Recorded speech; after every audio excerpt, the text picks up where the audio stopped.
Gimana nih kabar kalian? Baik aja dong? Oke, saat ini kita mau mulai ibadah kita. Yuk sama-sama kita mau ambil posisi kita yang terbaik dan ternyaman di rumah kita masing-masing. Sama-sama kita mau rasain hadirat Tuhan di tempat kita, oke? Mari kita bersatu dalam doa. Terima kasih Yesus, terima kasih Tuhan kalau kami mau memulai ibadah kami Tuhan. Biarlah Tuhan hadirat-Mu Tuhan turun bagi setiap ibadah kami Tuhan. Dari awal, pertengahan hingga akhir Tuhan. Dan biarlah Tuhan di setiap tempat kami yang berada ini Tuhan. Biarlah Tuhan hadirat-Mu turun terus Tuhan mengurapi setiap kami Bapa. Terima kasih Yesus, terima kasih Tuhan kami memulai ibadah ini Tuhan. Sama-sama kita katakan amin. Amin.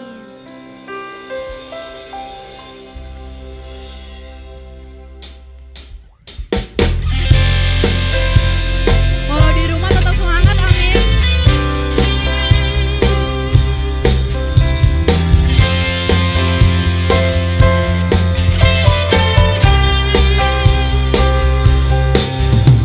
Dalam rembulan dan cahaya mentari, di tengah badai dan indahnya pelangi, dalam tangisan dan wajah berseri, aku temukan kasih terbesar bagi dunia ini. Diamku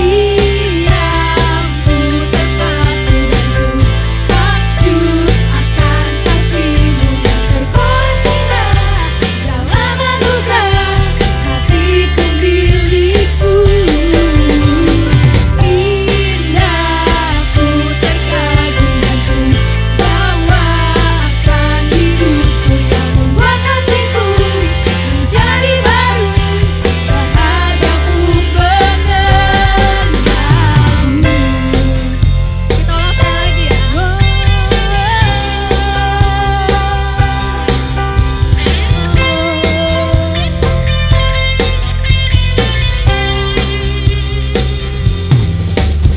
Dalam rembulan dan cahaya mentari, di tengah badai indahnya pelangi, aku temukan dalam tangisan dan wajah berseri,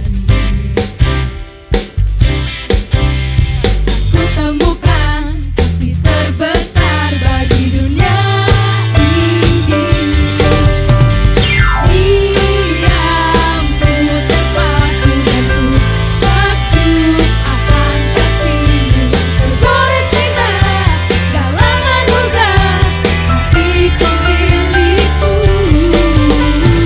Indah ku terkagum dan ku bawakan hidupku, membuat hatiku menjadi baru, bahagiaku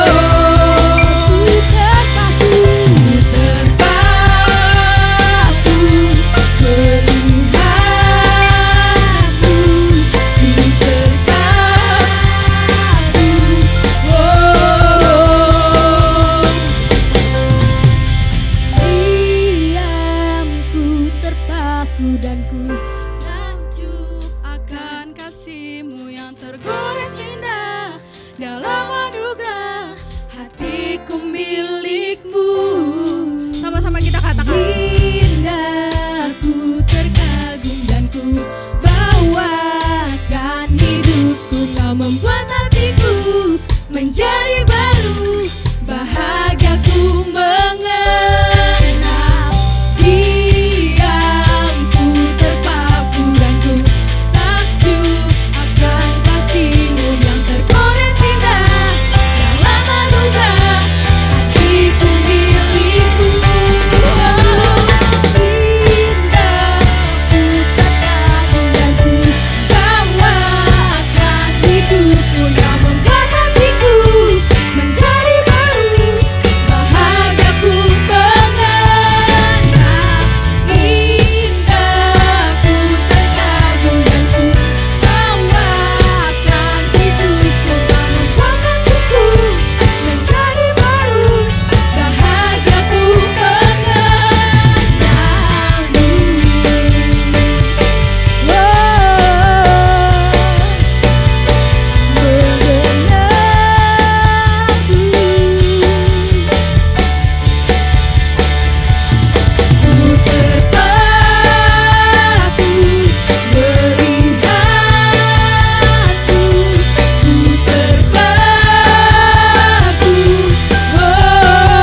masih semangat bilang amin. Amin.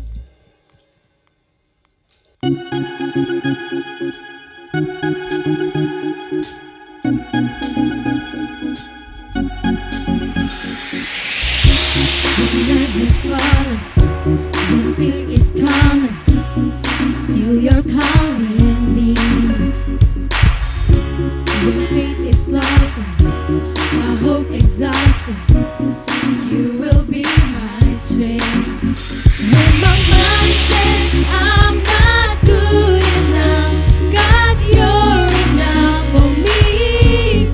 Yeah, I've decided I'm not giving up.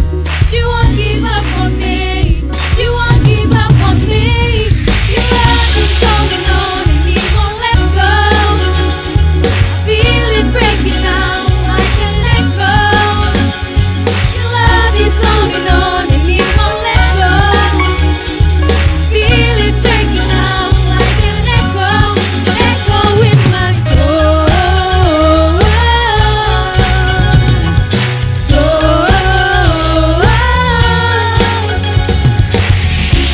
In every season, you keep repeating promises to me.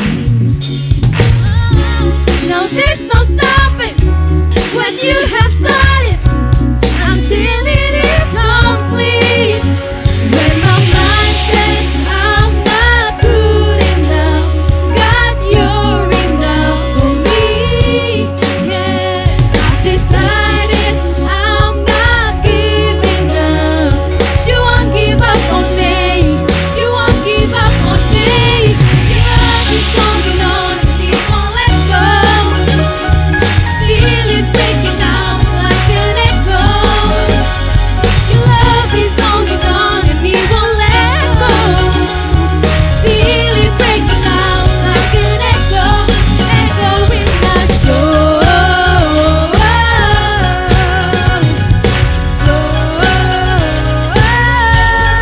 Echo in my soul. When my mind says I'm not good enough, God, you're enough for me. Yeah, decided I'm not giving up. You won't give up on me. You won't give up on me. Your love is holding on and it won't let go. Feel it breaking down like an echo. Your love is holding on and it won't let go. Feel it breaking down, breaking down. Your love is holding on and it won't let go. Feel it breaking down like an echo. Your love is holding on and it won't let go. Feel it breaking down like an echo, echo in my soul.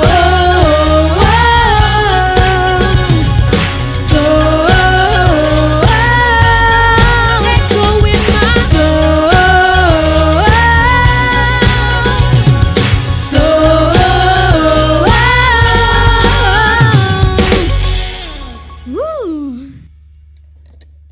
Oke anak muda, saatnya tiba kita buat masuk ke hadiratnya Tuhan. Sama-sama kita mau ambil posisi ternyaman kita, supaya selama kita menyembah Tuhan, selama kita menaikkan puji-pujian ke Tuhan, kita benar-benar mendapatkan rasanya hadirat Tuhan turun atas kita, oke? Sama-sama kita mau angkat pujian kita mulai angkat pujian kita, nyanyian kita teman-teman.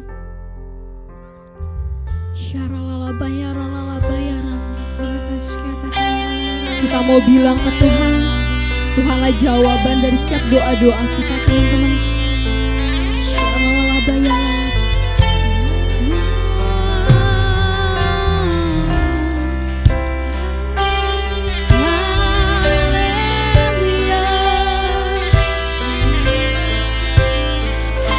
Siapa kami Bapa, kami menyanyikan pujian kami.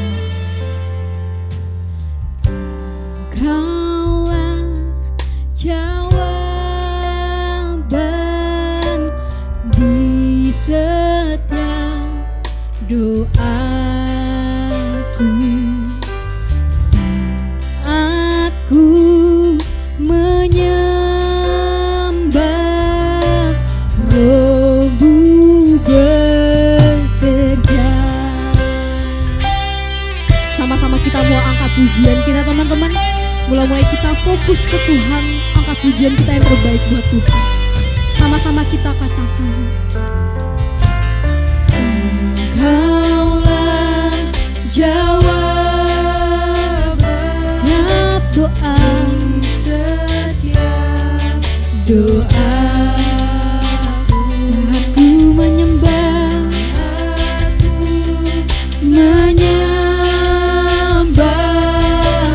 Rohmu bekerja. sama-sama kita nyatakan,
Sama-sama kita nyatakan teman-teman, dengan ketulusan hati kita, dengan rendah hati teman-teman kita nyatakan ke Tuhan kalau Tuhan sungguh ajaib di setiap kehidupan kita teman-teman.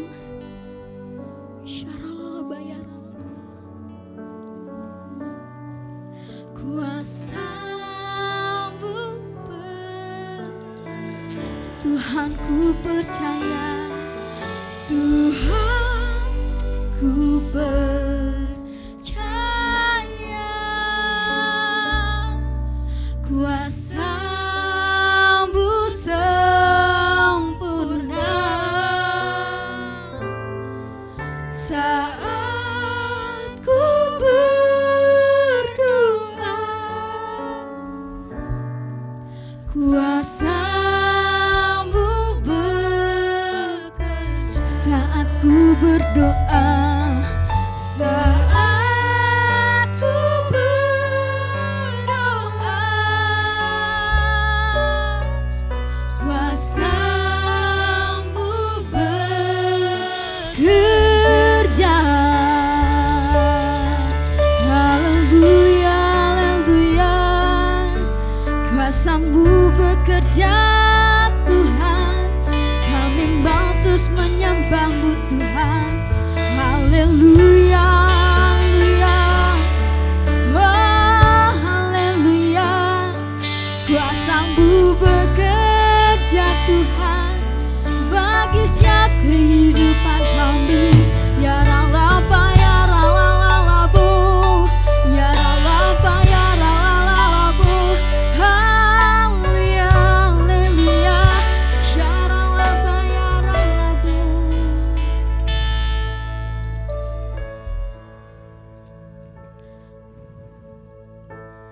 Ku nyanyi Hosana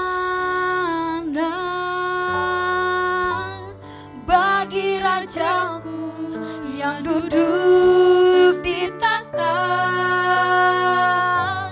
Aku muliakan dan ku agungkan, Kau layak disembah. Sama-sama kita nyatakan, ku nyanyi Hosana, ku nyanyi Hosana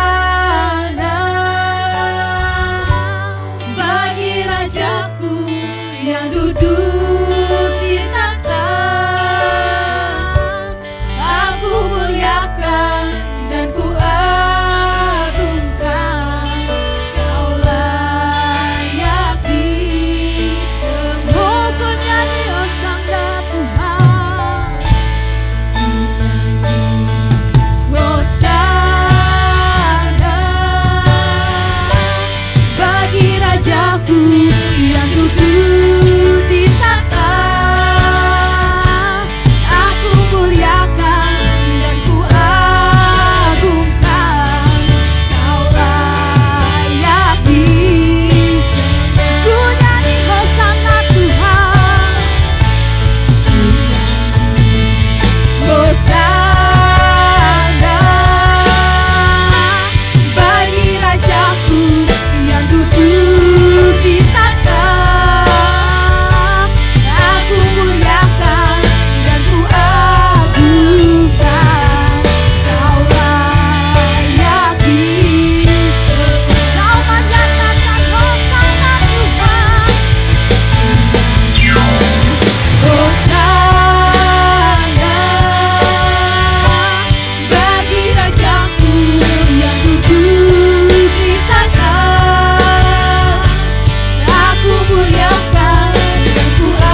kasih Yesus, terima kasih Tuhan. Ya benar Tuhan, Kau yang layak untuk kami sembah terus Tuhan. Kau yang layak untuk kami agungkan terus setiap kehidupan kami Bapa. Terima kasih Yesus, terima kasih Tuhan. Tuhan, sebentar kami mau mendengar firman Tuhan. Biarlah Tuhan firman yang disediakan, firman yang kami dengar saat ini Tuhan, dapat tertanam dalam setiap kehidupan kami Tuhan, dapat memberkati setiap kehidupan kami Tuhan. Terima kasih Yesus, terima kasih Tuhan. Teman-teman yang udah siap untuk mendengarkan firman Tuhan, sama-sama kita katakan amin. Shalom semuanya, teman-teman Youth dan JC. Senang sekali kita hari ini bergabung lagi, bisa kumpul bareng lagi secara online. Kita bisa memuji, menyembah Tuhan, mendengarkan firman Tuhan, belajar bersama ya. Terima kasih untuk tim Praise and Worship yang sudah membawa kita ke dalam hadirat Tuhan. Sekarang kita siap-siap hati kita untuk mendengar firman Tuhan. Sebelum kita mulai, aku mungkin mau perkenalan dulu. Nama aku Clarissa, mungkin biasa juga dipanggil Caca atau Ci Caca. Aku pelayanan di 316 Youth Ministry di GBI PRJ. Kita English speaking service. Jadi mungkin kalau misalnya ntar sepanjang sharing aku ada campur-campur Inggris sedikit, aku mohon maaf dulu, mungkin aku terbiasa dari biasa di 316 ya. Tapi aku akan mencoba sebisa aku untuk hari ini aku bisa ngomong dengan jelas supaya semua orang bisa mengerti dan menangkap esensi dari firman Tuhan yang aku mau sharingkan hari ini ya. Sebelum kita mulai, aku mau bilang dulu, aku mau cerita dulu. Judul tema sharing hari ini adalah The Beauty of Being Stuck. Kenapa aku memilih judul itu? Langsung aja kita baca dulu di Kisah Para Rasul 3 ayat 1 sampai 10. Pada suatu hari menjelang waktu sembahyang, yaitu pukul 3 petang, naiklah Petrus dan Yohanes ke bait Allah. Di situ ada seorang laki-laki yang lumpuh sejak lahirnya sehingga ia harus diusung. Tiap-tiap hari orang itu diletakkan dekat pintu gerbang bait Allah yang bernama Gerbang Indah untuk meminta sedekah kepada orang yang masuk ke dalam bait Allah. Ketika orang itu melihat bahwa Petrus dan Yohanes hendak masuk ke bait Allah, ia meminta sedekah. Mereka menatap dia dan Petrus berkata, "Lihatlah kepada kami." Lalu orang itu menatap mereka dengan harapan akan mendapat sesuatu dari mereka. Tetapi Petrus berkata, "Emas dan perak tidak ada padaku. Tetapi apa yang kupunyai kuberikan kepadamu. Demi nama Yesus Kristus, orang Nazaret itu berjalanlah." Lalu ia memegang tangan kanan orang itu dan membantu ia berdiri. Seketika itu juga kuatlah kaki dan mata kaki orang itu. Ia melonjak berdiri, lalu berjalan kian kemari dan mengikuti mereka ke dalam bait Allah. Berjalan dan melompat-lompat serta memuji Allah. Seluruh rakyat itu melihat dia berjalan sambil memuji Allah. Lalu mereka mengenal dia sebagai orang yang biasanya duduk meminta sedekah di gerbang indah bait Allah. Sehingga mereka takjub dan tercengang tentang apa yang telah terjadi kepadanya. Mari kita berdoa dulu. Tuhan, terima kasih Tuhan atas hari ini yang telah Kau ciptakan Tuhan. Terima kasih kami dapat berkumpul bersama Tuhan dengan satu hati untuk mendengarkan firman-Mu Tuhan. Tuhan, aku berdoa Tuhan, Kau urapi diriku Tuhan. Biarkan aku menjadi hamba-Mu yang menyampaikan pesan-Mu kepada anak-anak-Mu ya Bapak. Dan Tuhan, aku juga berdoa supaya hati-hati kami Tuhan siap untuk menerima firman-Mu Tuhan. Siap untuk menerima firman, untuk menjadi tertanam di dalam hati kami, untuk menjadi rema, untuk menjadi pegangan kuat bagi kami Tuhan di saat kami mengalami masalah ya Bapak. Terima kasih Tuhan, di dalam nama Tuhan Yesus, haleluya, amin.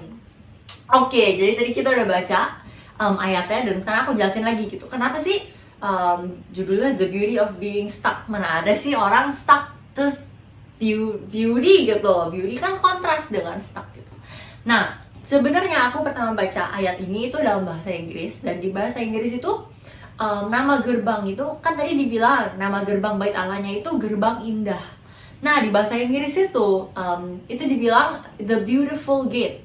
Dan aku menjadi kayak kepikiran gitu, oh nama gerbangnya itu beautiful gitu. Sedangkan ironisnya itu di depan gerbang yang namanya beautiful ada seorang yang lumpuh sejak lahir, yang benar-benar stuck dan helpless gitu. Dan disitu aku mendapat inspirasi, oh there is a beauty, there's a poetic irony to being stuck gitu. Di depan satu gerbang yang namanya beautiful. Seironisnya itu ada satu keindahan puitis gitu dari di dalam menjadi stuck di luar satu gerbang yang namanya indah gitu. Jadi di firman Tuhan tadi kita baca itu ada dibilang ada satu laki-laki yang lumpuh sejak lahir. Dan aku tuh kalau baca firman Tuhan aku tuh selalu suka ngebayangin diri aku di dalam posisi orang itu. Aku tuh sering bayangin, oh kalau jadi dia tuh apa perasaannya ya, oh kalau jadi dia di masa itu dalam konteks itu apa sih yang aku pikirkan gitu. Dan sama halnya dengan biasanya aku pas baca ayat ini aku juga mikir gitu, oh untuk menjadi seseorang yang lumpuh sejak lahir, di mana-mana harus diusung, kemana-mana dia nggak bisa jalan sendiri, dia harus dibopong orang, itu gimana ya rasanya. Dan sejak lahir loh, dan jadi dia dari kecil sampai besar itu dia nggak pernah ngerasain yang namanya punya kebebasan sendiri, yang dia bisa ngelakuin apa aja yang dia mau. Dan dia tuh bukan tahap yang kayak oh dia mungkin bisa ngelakuin sesuatu cuman dia kayak nggak mau lah atau males gitu, tapi dia tuh benar-benar helpless dan stuck dan desperate. Kalaupun dia mau melakukan sesuatu pun, karena dia lumpuh sejak lahir, dia nggak akan bisa bergerak dengan sendirinya kecuali dibantu orang gitu. Dan kita harus ingat di zaman dulu tuh nggak ada yang namanya kursi roda, nggak ada yang namanya tongkat penopang atau alat-alat yang buat bantu kita untuk bergerak gitu. Jadi kalau misalnya kita ditaruh di satu tempat, ya udah gitu, ditaruh di drop sama orang, ya udah terima nasib. Kita nggak bisa oh gue mau ke situ aja gitu. Kalau orang lain nggak mau antar kita ke situ, ya udah kita terima nasib gitu. Sebegitunya orang lumpuh itu pasti akan merasa helpless, desperate, down, putus asa, karena dia nggak bisa ngelakuin apa-apa dengan sendirinya gitu. Dan hari ini aku tuh kepikiran gitu untuk sharing seperti ini karena aku ngerasa pasti kita sebagai manusia pernah atau mungkin sedang mengalami masa-masa dimana kita merasa helpless sekali, kita merasa kita stuck sekali, putus asa. Tuhan, kondisiku seperti ini, tapi apapun yang aku coba lakukan nggak akan bisa membawa aku keluar dari posisi yang aku ada sekarang. Maupun itu dalam masalah finansial, maupun itu dalam masalah pendidikan, pekerjaan, keluarga, pertemanan, dan mungkin hal-hal lain gitu. Jadi aku mau ajak kita semua hari ini, yuk belajar sama-sama dari firman Tuhan yang dari hari ini ya. Kalau yang catat poin-poinnya, aku akan masuk ke dalam poin pertama yang aku bagikan dari cerita ini. Jadi poin pertama yang aku dapatkan itu adalah emotions are normal. Hal-hal yang kita rasakan itu wajar dan normal gitu. Jadi balik lagi aku membayangin kalau misalnya kita ada di dalam posisi orang lumpuh itu, it's very hard dan gak natural sama sekali kalau misalnya kita tuh setiap hari itu kita senang dan memuji Tuhan. Ya memang seharusnya seperti itu, tapi namanya kita masih manusia, kita masih mengalami emosi-emosi dan perasaan-perasaan negatif yang mungkin seperti sedih, kesal, frustrasi gitu. Dan saat aku pikirkan dan saat aku renungkan, menurutku emosi-emosi seperti itu adalah hal yang wajar kalau kita ada di dalam posisi yang helpless seperti orang lumpuh itu. Jadi aku mau beri satu ilustrasi. Kalian tahu gak sih yang namanya travelator? Jadi biasanya ini ketemunya sih di airport. Jadi kalau di mall-mall gitu kan ada eskalator yang naik turun gitu, tapi dia kan tangga-tangga. Nah ini travelator gitu, jadi dia tuh datar, cuman lurus maju doang gitu. Kalian pasti tahu lah, kalian pasti jajan, kalian bahkan sering main begituan di airport ya. Dan kalian pernah nggak sih, kan kita generasi apa sih, Gen Z gitu ya, atau milenial. Kita tuh generasi mepet, tim mepet gitu, #tim mepet. Jadi kita tiap kali kalau flight, kalau bukan sama orang tua tuh pasti kayak masih ada waktu lah. Terus tahu-tahu kita datang, kita udah final call gitu, waduh. Terus kita harus jalan dari imigrasi dan ternyata gate kita super jauh gitu. Dan kita pasti kan panik gimana, tapi kita mikir selalu, oh untung ada travelator, lumayan deh bisa bantu lari cepet, jalan cepet kalau kita jalannya di atas travelator. Tapi kalian pernah gak sih, aku tuh pernah banget, waktu itu aku lagi buru-buru transit, waktu aku transit dari US mau ke Indo lewat Hong Kong. Dan flight aku tuh mepet banget windownya, jadi aku pas nyampe Hong Kong, aku harus buru-buru langsung lari ke gate lain, dari kedatangan ke keberangkatan, langsung ke flight aku ke yang Indonesia gitu. Karena aku mikir, aduh untung banget ada travelator gitu, jadi lumayan kebantu, karena travelator kan juga deket-deket gitu kan. Tapi ya ampun, aku udah datang, aku udah naik travelatornya, ternyata ada sepasang ibu dan bapak. Dia nutupin travelatornya kayak gini, dia bawa bagasi segede-gede gaban, terus aku jadi gak bisa jalan, padahal aku udah telat gitu. Jadi aku kayak, aduh ya Tuhan, frustrasi gitu, gimana caranya ini ibu bapak kenapa kok kayak gimana sih, harusnya kan cuma di satu sisi gitu, tapi ini dua-duanya malah jadi nutupin jalan, jadi bikin kayak buntu lah istilahnya gitu kan.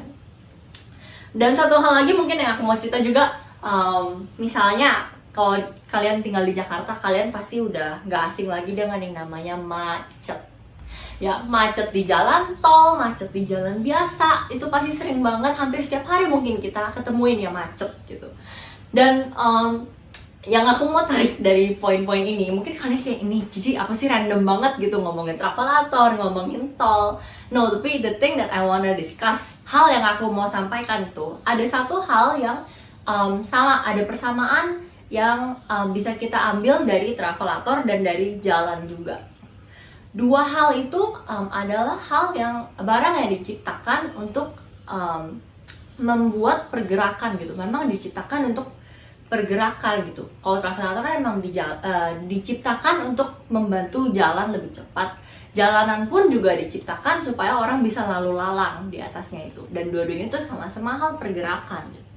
Tapi hal yang kita selalu rasakan kalau kita tersendat di travelator atau kita kejebak macet, itu pasti kita rasain yang namanya kesal, frustrasi, kayak aduh, apalagi kalau kita udah telat ngelakuin sesuatu gitu kan. Kita kayak aduh putus asa, gimana nih telat, ya udah deh bohot, mau gimana lagi gitu. Banyak perasaan-perasaan negatif yang mungkin kita rasakan gitu. Nah, kalau yang aku tarik itu menurut aku di dalam kasus travelator dan jalanan itu, yang membuat kita frustasi itu seperti ini. Di saat kita menemukan stagnasi atau kondisi yang diam dan tersendat di tempat yang memang diciptakan untuk pergerakan, kita pasti akan selalu merasakan yang namanya frustrasi atau emosi-emosi negatif lainnya.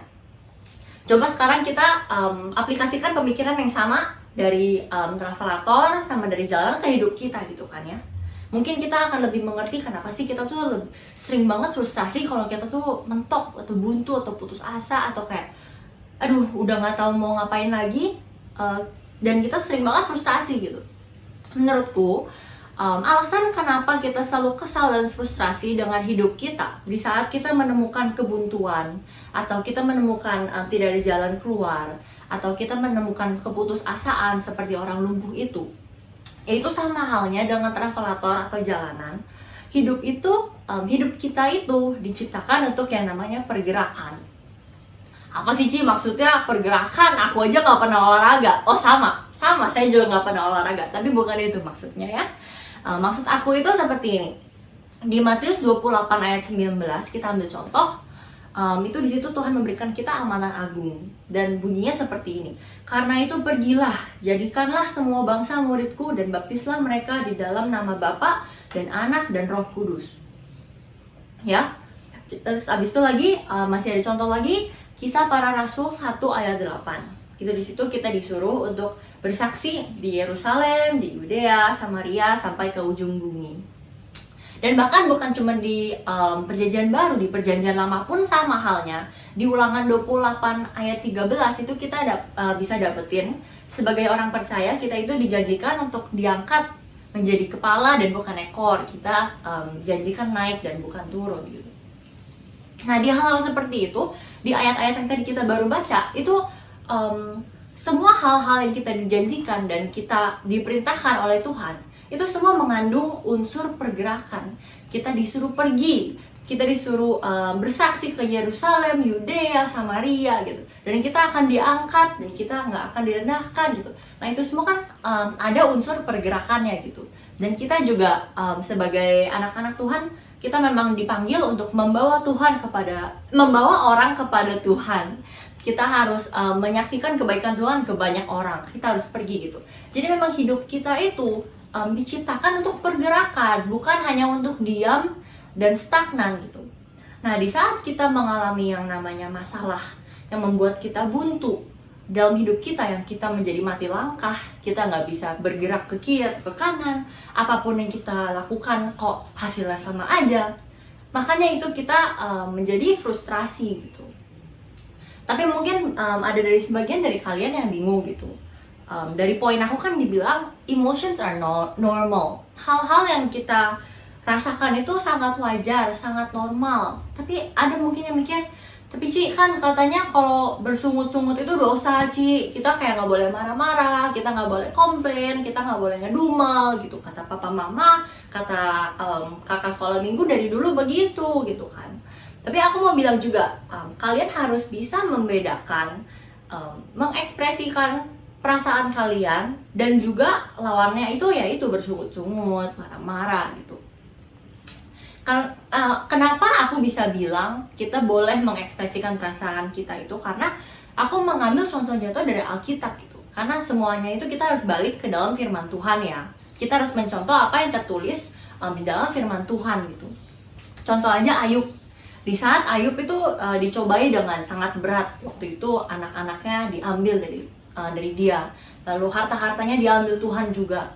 Istrinya meninggalkan dia. Dan ujung-ujungnya bahkan kesehatan dia pun diambil gitu. Dia jatuh sakit yang lumayan drastis, lumayan ekstrim, sampai dibilang dia harus menggaruk kulitnya karena gatal dengan pecahan-pecahan beling.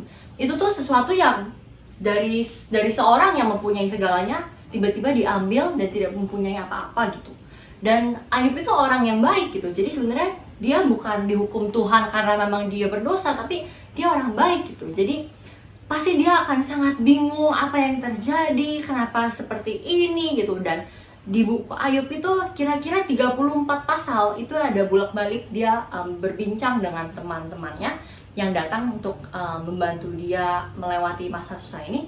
Tapi di situ dia tuh ngomongin gitu, Tuhan kenapa seperti ini, kenapa Tuhan jahat gitu. Bahkan dia sampai bilang seperti itu. Dan dia juga bilang lebih baik saya mati saja, lebih baik saya tidak usah dilahirkan dari awal gitu. Itu emosi-emosi yang benar-benar sangat strong gitu ya, dan sangat mungkin negatif. Karena memang dia melalui masa pencobaan yang lumayan berat, dan dia tuh sempat mencoba untuk tetap memuji Tuhan, tetap percaya Tuhan. Tapi di dalam satu kegelapan pasti akan ada yang namanya bingung, dan banyak emosi-emosi negatif yang akan kita alami. Karena namanya juga kita masih manusia gitu kan, kita masih ada di dalam tubuh yang belum sepenuhnya sempurna. Ada contoh lain juga mungkin dari Daud. Di dalam buku Mazmur, banyak Mazmur yang Daud tulis itu di saat dia sedang melarikan diri dari Saul waktu itu. Dan itu juga menuliskan gitu, penuh dengan penderitaan Daud waktu itu, kenapa banyak musuhnya yang mencari dia, apa segala macam gitu. Tapi ingat gitu, bahkan di buku Ayub itu di awal dan di akhir Tuhan bilang memang Tuhan membanggakan Ayub kepada malaikat-malaikat lain. Dan di Alkitab juga ditulis bahwa Daud itu orang yang berkenan di hati Tuhan gitu.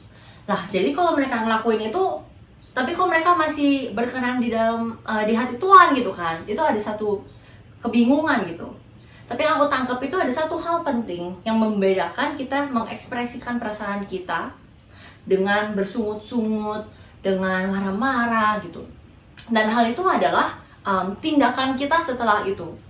Kalau orang yang mengekspresikan perasaan negatif mereka, itu mereka tidak akan mengambil tindakan sendiri atas hidup mereka hanya karena perasaan gitu.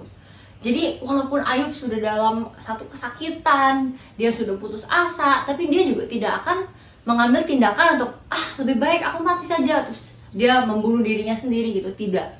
Daud pun sama, dia merasakan semua hal-hal seperti itu. Dia merasakan perasaan itu normal gitu kan. Dia merasakan putus asa, kesal, takut, tapi dia tidak pernah melakukan tindakan yang tidak berkenan kepada Tuhan. Bahkan di saat Saul ada di depan dia pun dia tidak berani untuk membunuh Saul gitu kan. Karena dia tetap percaya bahwa Tuhan itu ada.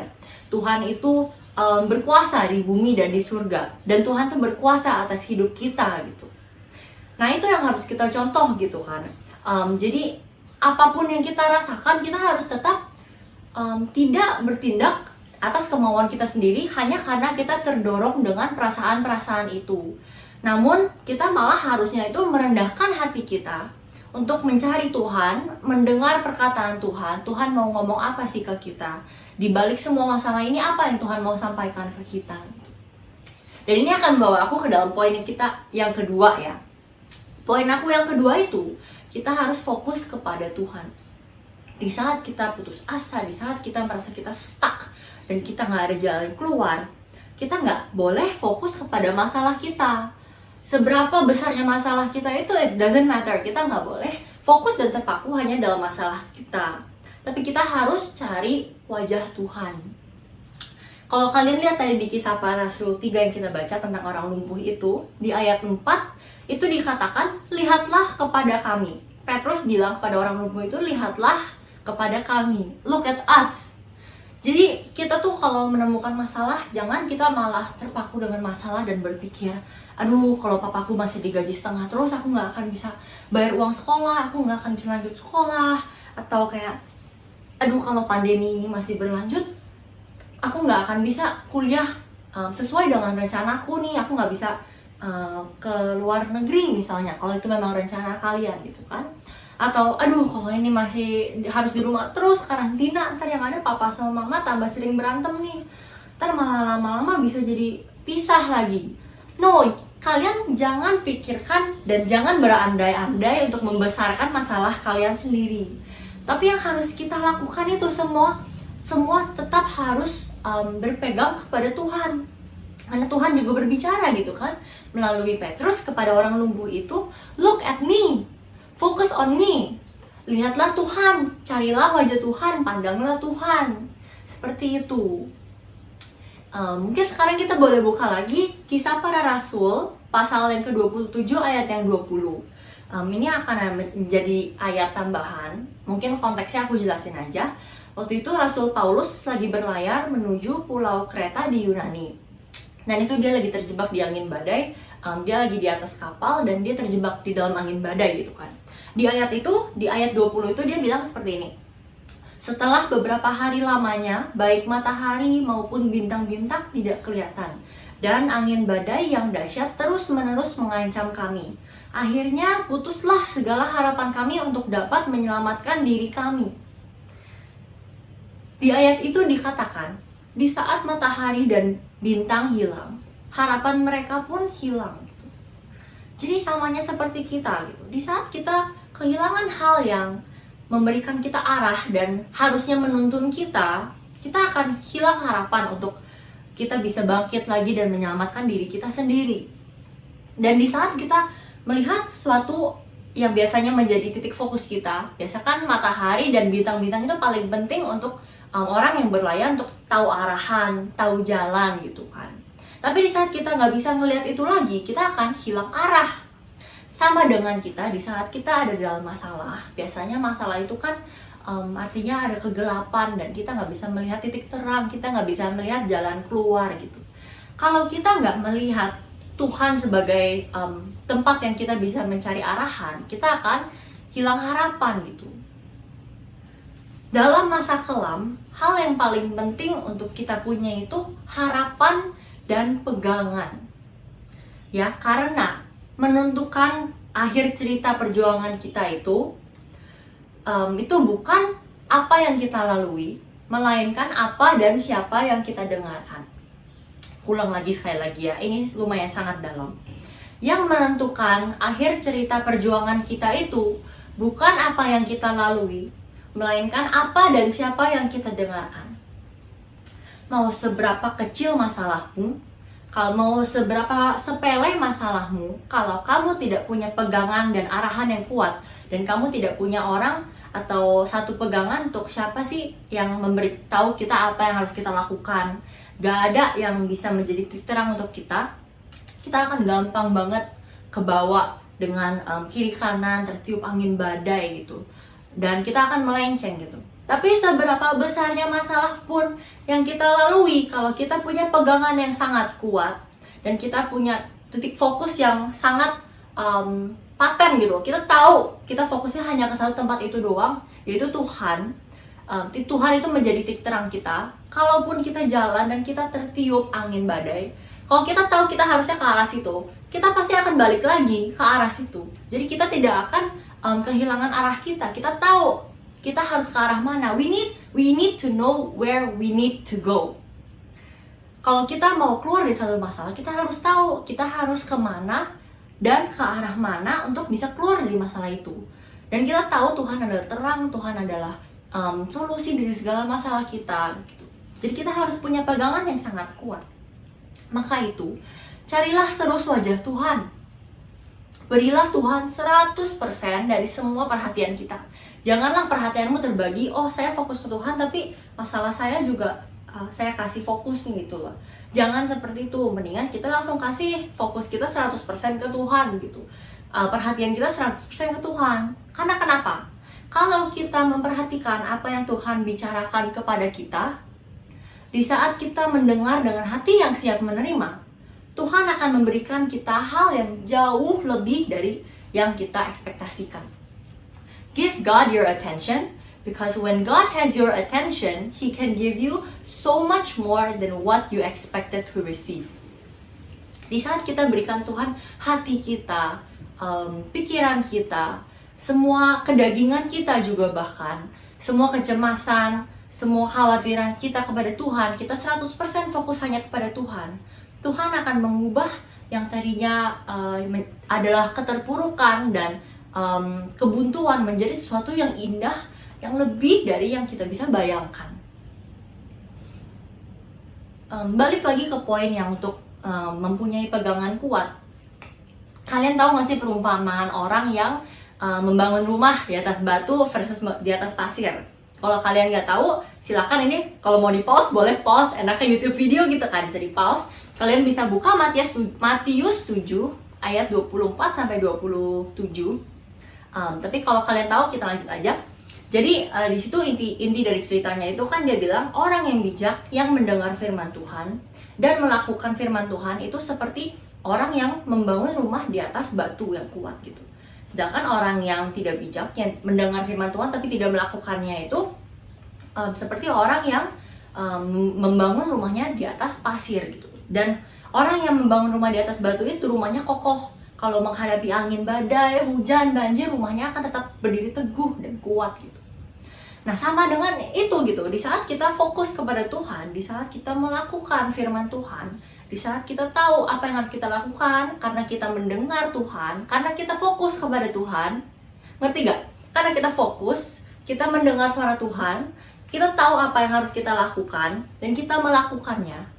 Kita itu seperti orang yang membangun rumah di atas fondasi yang kokoh, yaitu batu itu. Dan kita nggak akan takut gitu, kalau ada angin badai yang tambahan lagi gitu, cobaan lagi yang akan lebih kuat menerpa hidup kita, kita nggak akan takut karena kita tahu fondasi kita sudah kokoh gitu. Kita udah yakin gitu, mau seberapa kuatnya angin badai itu, kita punya fondasi itu sudah sangat kuat. Kita nggak akan pernah tahu ya jujur, kapan angin ribut itu akan tambah lagi datang menerpa hidup kita gitu, mengguncang rumah kita, mengguncang iman kita. Tapi kalau kita melakukan bagian kita sendiri dan menguatkan fondasi rumah kita, jujur kita nggak akan perlu khawatir gitu. Yang penting kita punya pegangan yang teguh, kita punya fondasi yang kuat, kita sudah melakukan bagian kita nggak usah khawatir lagi. Satu hal lain yang harus kita ingat yang mau aku bahas juga di dalam satu masalah yang membawa kebuntuan dan keputusasaan dan keterpurukan. Kadang-kadang kita tuh suka kebawa emosi. Kayak kalau lagi ngerjain sesuatu, lalu ketemu buntu, lalu kita jadi putus asa gitu. Lalu kita malah cenderung berpikir, ya udah deh, biarin aja aku ngerjain sesuatu dulu gitu. Mendingan aku kerjain sesuatu kan, daripada aku nggak ngapa-ngapain, aku terima nasib gitu. It's better that I do something to change my situation rather than just sit still and wait for God when God might not even answer me gitu. Kadang kan dalam emosi kita bisa berpikir seperti itu. Tapi aku mau nasihatin kita semua, untuk diriku juga sebenarnya ini. Pemikiran itu malah seringkali itu menambah masalah kita. Karena kita tuh belum tentu lari ke dalam tempat yang benar gitu. kita mungkin nggak bisa kendalikan badai pertama yang membuat kita putus asa gitu kan. Masalah apapun yang kita hadapi di awalnya, kita mungkin nggak bisa mengendalikan itu, kita nggak bisa kontrol itu. Tapi janganlah kita menambah-nambahkan masalah kita dengan lari ke dalam badai tambahan yang lain. Janganlah kita membuat badai yang lain yang akan menumpuk, menimbun masalah kita. Jadi jangan juga kita coba kabur dari badai itu. Daripada gue diem aja, mendingan gue pergi aja deh kemana gitu, gue ngelakuin hal lain gitu. Tapi ternyata kita malah pergi ke tempat yang lebih berbahaya dari badai awalnya itu loh. Misalnya kita di rumah bermasalah, papa mama berantem, kita dimarahin terus, kita nggak punya damai sejahtera di rumah, etc. gitu. Dan kita mikir, ya udah, daripada gue diem aja, mendingan gue pergi kemana gitu. Tapi yang ada, misalnya kita bisa terjerumus dalam pergaulan yang tidak baik. Jadi kayak misalnya dari lari dari masalah rumah, malah kalian masuk ke dalam pergaulan tidak baik yang malah menjerumuskan kalian ke dalam hal yang lebih tidak baik gitu. Seperti clubbing, mabuk-mabukan gitu. Hal-hal yang malah bisa bikin kita bahkan kecanduan. Itu sesuatu yang lebih bahaya lagi, yang lebih susah lagi untuk kita kendalikan dibanding masalah awalnya gitu kan. Atau bahkan kita mencari orang-orang yang tidak baik untuk kita gitu, untuk pertumbuhan iman kita. Mungkin kalian pernah berteman dengan orang ini, tapi kalian tahu, dia malah ngajak yang nggak benar. Tapi karena kalian mau lari dari masalah rumah itu, kalian malah balik mencari orang itu gitu. Karena orang itu familiar, orang itu kalian tahu, kalian sempat bersenang-senang sama dia. Atau mungkin orang-orang yang toxic gitu untuk kita, untuk pertumbuhan iman kita gitu, malah menghimpit pertumbuhan iman kita malah jadi gak bisa fokus ke Tuhan. Jauhilah orang-orang seperti itu. Janganlah menambah masalah untuk dirimu sendiri. Percayalah kepada Tuhan bahwa Tuhan akan datang dan merescue kita dari masalah awal kita tanpa kita harus melakukan apapun. Yang kita harus lakukan ya hanya melakukan bagian kita untuk meneguhkan fondasi kita di dalam Tuhan gitu ya. Sebaiknya kita malah harusnya tuh merenungkan firman Tuhan pagi, siang, sore, malam, setiap saat, setiap detik. Di saat kamu kepikiran, langsung kamu perkatakan firman Tuhan. Kuatkanlah imanmu gitu ya. Ini ada beberapa contoh-contoh ayat-ayat kalau kalian mau dicatat untuk menjadi pegangan di saat kalian punya masalah. Di 2 Korintus 4:18 dibilang, sebab kami tidak memperhatikan yang kelihatan, melainkan yang tak kelihatan. Karena yang kelihatan adalah sementara, sedangkan yang tak kelihatan adalah kekal. 2 Korintus 5:7, sebab hidup kami ini adalah hidup karena percaya, bukan karena melihat. We live by faith, not by sight. Apapun yang kita lihat sekarang itu bukan hal yang kekal, karena kita hidup di dalam iman kita kepada Yesus Kristus yang sanggup menyembuhkan kita, merescue kita, membawa kita keluar dari masalah kita. Itu harus kalian berkatakan terus, pagi, siang, sore, malam. Mazmur 32:7, engkaulah persembunyian bagiku terhadap kesesakan. Engkau menjaga aku, engkau mengelilingi aku, sehingga aku luput dan bersorak. Roma 8:28, Allah turut bekerja dalam segala sesuatu untuk mendatangkan kebaikan bagi mereka yang mengasihi Dia. Jadi kita sebagai orang-orang percaya yang mengasihi Dia, kita harus percaya bahwa apapun yang kita lalui sekarang akan ada satu keindahan, satu kebaikan yang Tuhan telah rancangkan untuk kita. Dan mungkin yang lain juga, Yeremia 29:11, ini mungkin ayat pegangan semua orang gitu kan ya. Tuhan bilang Tuhan membuat rancangan yang damai sejahtera dan bukan rancangan kecelakaan, untuk memberikan kita hari depan yang penuh harapan. Jadi di saat semuanya putus asa, di saat semuanya gelap, kalian mungkin merasa hilang, gak tahu harus gimana. Kok kayaknya Tuhan gak jawab doa aku berseru kepada Tuhan, tapi Tuhan gak langsung jawab. Kita harus bersabar, kita pegang terus iman kita, janji Tuhan, kita pegang terus firman Tuhan, kita renungkan pagi, siang, sore, malam, untuk menguatkan iman kita, supaya pegangan kita lebih teguh lagi di dalam Tuhan. Ngerti ya? Oke, poin terakhir yang mau aku bagikan hari ini, mungkin ini agak panjang, mungkin banyak poin dari tadi ya, tapi we're almost there. Poin terakhir yang mau aku bagikan hari ini, untuk teman-teman yang ngerasa mungkin ya putus asa lah, hidup kita kok masalahnya banyak banget, gak selesai-selesai. Belum juga selesai tuh nambah lagi satu. Dan jalan keluarnya tuh, aduh Tuhan gak kelihatan deh gimana caranya gitu. Aku mau ajak kita semua untuk ingat gitu, Tuhan itu sedang membangun tujuan hidup kita. God is building our life purpose. Aku mau ajak kita semua merenung juga yuk. Jadi apa sih yang kita pikir itu jalan keluar yang baik? Di dalam masalah kita mungkin kita akan berpikir gitu, aduh andai aja ini kayak gini nih, pasti udah deh gampang, problem solve. Andai aja ini seperti ini, nanti ujungnya akan seperti ABCDE gitu, dan itu indah. Tapi aku mau ajak kita merenung gitu, dari mana sih kita mendapatkan gambaran itu? Kayak kita tahu dari mana gitu, oh itu adalah hal yang terbaik untuk aku gitu, itulah hal yang terindah. Apakah kita tahu itu karena kita membandingkan hidup kita dengan orang lain, yang kita lihat, oh kayaknya kalau kayak gitu hidup kita kayaknya enak ya. Kalau misalnya hidup kita ujung-ujungnya seperti itu, masalah kita selesai tuh kayaknya enak tuh kayak begitu gitu. Nah, aku mau ajak kita merenung gitu loh. Karena kalau kita membandingkan hidup kita dengan orang lain hidupnya belum tentu juga mempunyai hal yang kita punya, yang menurut mereka, mungkin kalau mereka lihat hidup kita, oh kayak gitu-gitu enak ya, indah ya. Masih ada hal yang bisa kita syukuri yang mungkin orang lain malah ngeliat, oh enak seperti itu. Dan kita malah ngeliat hidup mereka dan malah bilang, oh kayaknya enak seperti itu ya. Karena menurut aku seperti ini ya, sepintar-pintarnya manusia, sepintar-pintarnya orang yang udah lulus S3, udah pinter banget, udah pernah keliling dunia, udah kenal banyak orang, udah tahu orang yang hidupnya sukses, kaya, sehat itu seperti apa gitu. Sepintar-pintarnya manusia dapat membayangkan masa depan untuk mereka yang indah.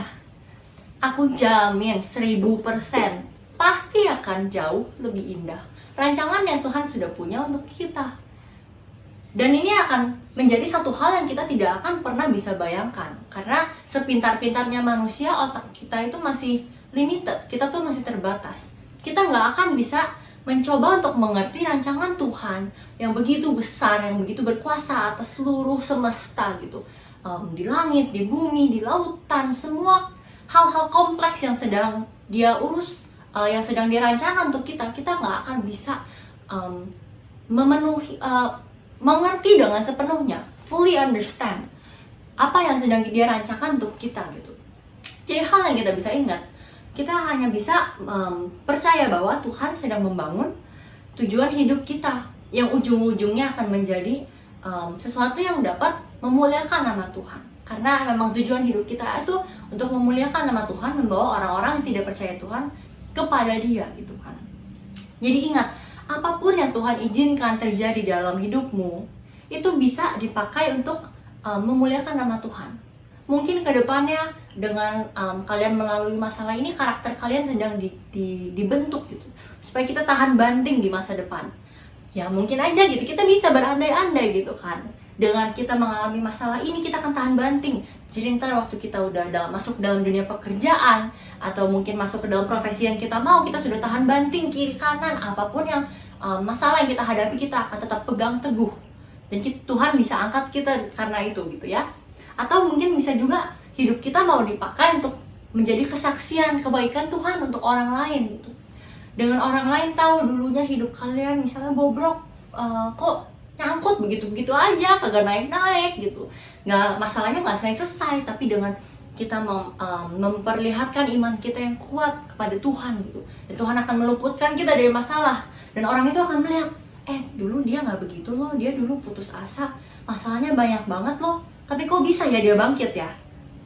Dengan seperti itu kita mempunyai opportunity untuk bercerita kepada orang lain, iya gue begini karena gue percaya Tuhan gue baik. Kalian tahu nggak Tuhan gue tuh seperti apa? Tuhan gue itu adil, baik, rancangan dia baik, etc. Kita malah jadi bersaksi kepada orang. Orang akan mikir, oh iya ya bener juga ya, gue mau kayak dia, gue mau bisa tetap bersuka cita di dalam masalah. Gitu, Tuhan bisa pakai hidup kita untuk seperti itu. The greatest miracles are always on the other side of the greatest disappointments. Mujizat terbesar selalu dapat ditemukan di balik kekecewaan yang terbesar. Jadi kita harus ingat, di saat kita menanti-nantikan mujizat besar kita untuk Tuhan membangun kita punya tujuan hidup, itu akan tetap selalu ada kekecewaan yang besar sebelum itu. Kalau kalian lihat tadi kisah yang orang lumpuh di ayat 3 ayat 4 itu kan dia bilang, Petrus berkata, lihat kepada kami. Ayat 5 dia bilang, orang itu menatap dengan harapan akan mendapat sesuatu dari mereka. Udah berharap nih. Petrus berkata, emas dan perak tidak ada padaku. Ya, kecewa. Orang itu pasti kecewa gitu. Gue kirain mau bagi gue duit gitu. Gue mau duit, gue butuh duit. Dia bilang dia gak punya emas, gak punya perak. Tapi Petrus lanjut berkata seperti ini, tetapi apa yang kupunyai, kuberikan kepadamu. Demi nama Yesus Kristus, orang Nazaret itu berjalanlah. Dan orang lumpuh itu langsung berdiri. Langsung kakinya kuat. Menjadi satu mujizat yang terbesar dalam hidup dia. Tapi itu semua dimulai dengan kekecewaan. Karena dia tidak menerima apa yang dia inginkan, yang dia ekspektasikan gitu. Tapi ternyata dia malah diberi mujizat yang jauh melampaui ekspektasinya, yang dia harapkan untuk menerima. Gitu. Jadi memang itu harus kita ingat terus gitu ya, mujizat terbesar yang dapat kita temukan itu selalu ada di balik kekecewaan yang terbesar yang kita alami. Oke, memang aku ngomong panjang lebar dari awal sampai akhir itu kesannya tuh agak ngegampangin mungkin ya. Mungkin buat kalian yang sedang mengalami masalah, yang memang lagi sedang mengalami putus asa. Ini si Cici ngomongnya enak banget ya, kayak ngomong aja nyerocos, tapi kan dia nggak ngerasain apa yang gue rasain gitu. Dia nggak ngalamin apa yang gue alamin gitu. Tapi memang benar gitu. I agree with you. Ini sangat sulit untuk dipraktekin. Apalagi kalau kita sudah di dalam keadaan itu dan kita terpengaruh dengan yang namanya emosi dan perasaan kita gitu ya. Dan mungkin faktor-faktor lain seperti orang-orang di sekeliling kita yang mungkin malah menjatuhkan kita, bukan membangun kita. Tapi aku mau encourage kita semua gitu. Aku encourage kita semua, ayo sharing ini bukan untuk menggurui, bukan untuk bilang kamu harus gini, enggak. Tapi aku mau encourage dan membangun kita semua sesama. Yuk kita sama-sama jangan kehilangan fokus kepada Tuhan yuk. Kita harus tetap berpegang teguh. Aku pun sama gitu. Kita sama-sama menguatkan satu sama lain gitu. Karena kita harus ingat juga Tuhan juga sudah beri kita penolong, yaitu Roh Kudus gitu, yang akan membantu kita di saat kita memang dalam masa-masa sulit. Jadi kalaupun kalian tidak mempunyai orang-orang di sekeliling kalian yang bisa membangun kalian ingat itu ada di dalam kalian. Karena Roh Kudus tinggal di dalam kita. Roh Kudus yang akan terus membangun kita, memberikan kita, mengingatkan kita akan janji-janji Tuhan, akan semua kebaikan Tuhan dalam hidup kita gitu. Dia akan terus berikan kita hikmat supaya kita tahu apa yang harus kita lakukan di saat kita lagi terpuruk, kita nggak ada jalan keluar. Oke Tuhan, what's the best thing to do in this situation? Apa hal terbaik yang harus aku lakukan dalam situasi ini yang tidak akan menambahkan masalah aku di masa depan gitu. Roh Kudus akan bantu kita, buka jalan, beri hikmat gitu. Roh Kudus juga akan memberikan kita rasa damai sejahtera di saat kita sedang menunggu Tuhan untuk bekerja, untuk membuka jalan. Roh Kudus akan memberikan kita sukacita di dalam kesesakan. Hal-hal ini akan sangat penting gitu. Karena sama dengan tadi kita mempunyai banyak perasaan negatif, ini harus dilawan dengan buah-buah roh yang Roh Kudus berikan gitu, yaitu sukacita, damai sejahtera, penguasaan diri, hal-hal seperti itu. Dan yang harus kita lakukan itu adalah berseru kepada Tuhan, ngobrol gitu sama Roh Kudus juga. Tuhan, aku nggak sanggup, aku udah di jalan buntu, swear Tuhan, aku nggak tahu harus ngapain lagi. Tuhan yang tolong ambil alih Tuhan. Aku serahkan hidupku, hatiku, perkataanku, pikiranku, semuanya Tuhan, kedaginganku, semuanya aku serahkan kepada Tuhan. Kita hanya bisa berserah kepada Tuhan, dan menanti kerjaan Tuhan dalam hidup kita, jawaban Tuhan dalam hidup kita. Karena semua kekhawatiran yang kita alami, rasa takut kita, rasa cemas kita, itu mungkin bertumbuh dari rasa iman kita yang belum cukup percaya gitu. Dan memang our faith journey is a constant journey. Pertumbuhan iman kita akan selalu bertumbuh gitu. Kita kalaupun kita merasa kita sangat beriman, kita masih bisa bertumbuh lebih lagi untuk lebih seperti Tuhan Yesus, untuk lebih beriman. Jadi kita tetap harus mengingatkan dan membangun iman kita sendiri supaya kita bisa percaya bahwa dalam keadaan apapun Tuhan dapat memutarbalikkan keadaanmu. Sama seperti Ayub, Tuhan dapat memutarbalikkan keadaannya dan langsung diberi bahkan lebih dari yang dia punya sebelumnya. Jadi apapun yang kita rasakan, apapun yang kita pikirkan, apapun yang orang-orang bilang kepada kita, ini mah udah nggak mungkin gitu. Kita harus tetap ingat, kita harus tetap perkatakan firman Tuhan. Gitu. Mungkin hal yang kita alami itu 180 derajat ya dari janji-janji Tuhan ya. Tuhan bilang, aku akan angkat engkau naik dan bukan turun kepala dan ekor. Tapi kenyataannya hidup kita kok malah terpuruk terus di bawah gitu. 180 derajat. Tapi tetap, come on guys, let's do it together. Mari kita perkatakan firman Tuhan, janji Tuhan di atas hidup kita.